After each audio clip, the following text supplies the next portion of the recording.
ठीक है चलो सब स्टार्ट है। चलो ओम श्री गणेशाय नमः।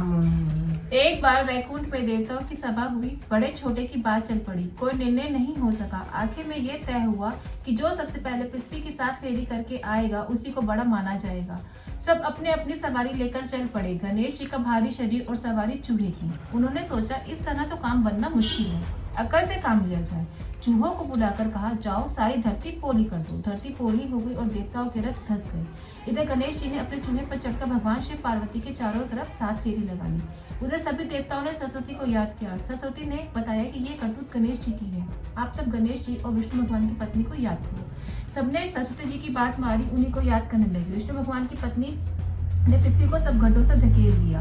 सब चलकर वैकुंठ में आ गए। भगवान ने कहा, गणेश जी ने सबसे पहले फेरी लगाई है। देवता बोले कि जब मेरे में सारे त्रिलोकी हैं तब पृथ्वी कहाँ गई? इन्होंने मेरी 7 फेरी ली और आप लोगों ने भी तो संकट में इन्हीं को याद किया।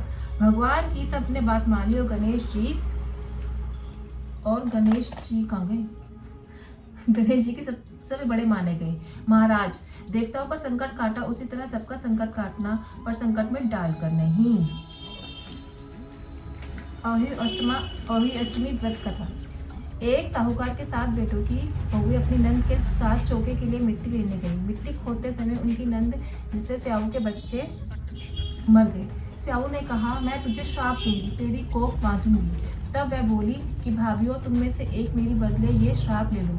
तब 6 भाभियों ने तो ना कर दी। सबसे छोटी ने सोचा कि ये तो अपनी छोटी ननद है, इसकी कोख बंध जाएगी तो इसकी सास को दुख होगा। मेरी तो 6 जेठानियां हैं, इनके बाल बच्चे होंगे ही।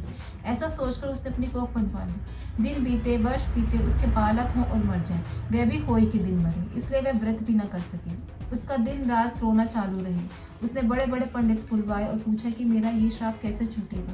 तब पंडितों ने बताया कि तू सुरूरी गऊ की सेवा किया कर, स्याऊ उसकी बहन है। जब सुरूरी खुश होगी तो वह अपनी बहन से कहकर तुम्हारी कोख छुपवा देगी।